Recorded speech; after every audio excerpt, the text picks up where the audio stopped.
The material is examined first, because a manufacturing process needs controlled feedstock with predictable and measurable characteristics. Only material compatible with the intended process can advance toward qualification, where its behavior must become repeatable and controllable. Once the material meets the required criteria, it can enter the next stage, preparing qualified feedstock for manufacturing.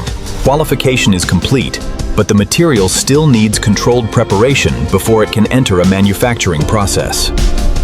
The preparation system conditions the material into a controlled feedstock form compatible with the selected manufacturing method. Its consistency must remain within controlled limits, because variations in feedstock can change the behavior of the manufacturing process. Before manufacturing begins, the prepared feedstock must pass another controlled check against the process requirements. Once verified, the feedstock becomes the controlled input for the manufacturing system that will attempt the first structural component. Now the material is qualified, but the next challenge is creating a feedstock that the manufacturing system can control precisely. The preparation system converts the qualified material into a consistent input form matched to the selected manufacturing process. Every batch must remain within controlled limits, because changes in feedstock can alter how the manufacturing process behaves. Before printing begin, the prepared feedstock is checked again to confirm it meets the requirements of the manufacturing process.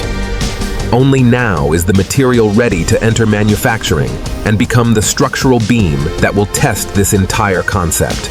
The first section is forming, but producing a structure is not enough. Engineers must prove the beam meets its requirements.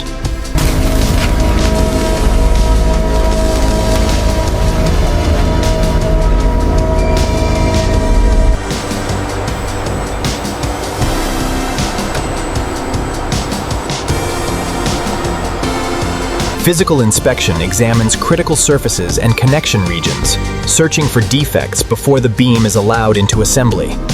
Only after the beam passes verification can the robot take control, moving the tested structure toward its first assembly position. The beam has passed inspection, but moving a long structure through microgravity requires precise control of its motion. The manipulator controls the beam's orientation while keeping its center of mass predictable during the transfer. As the beam approaches the frame, the robot reduces its motion to prevent contact forces from damaging either structure. The connection points must now align within tight tolerances before the beam can become part of the larger structure. The beam is finally positioned, but alignment alone is not enough. The next step must create a reliable structural connection. The beam is aligned, but alignment means nothing until the connection can safely transfer structural loads. The joining mechanism engages the designed interfaces, creating a controlled mechanical connection between the beam and frame.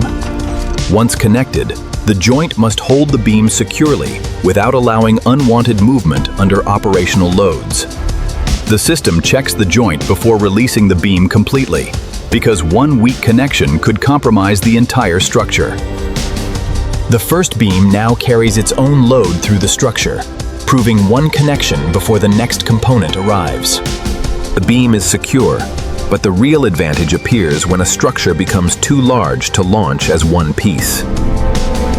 Launch vehicles impose strict limits on the size and packaging of hardware that can survive ascent inside a fairing.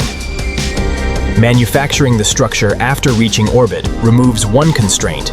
The component no longer has to fit inside a launch fairing.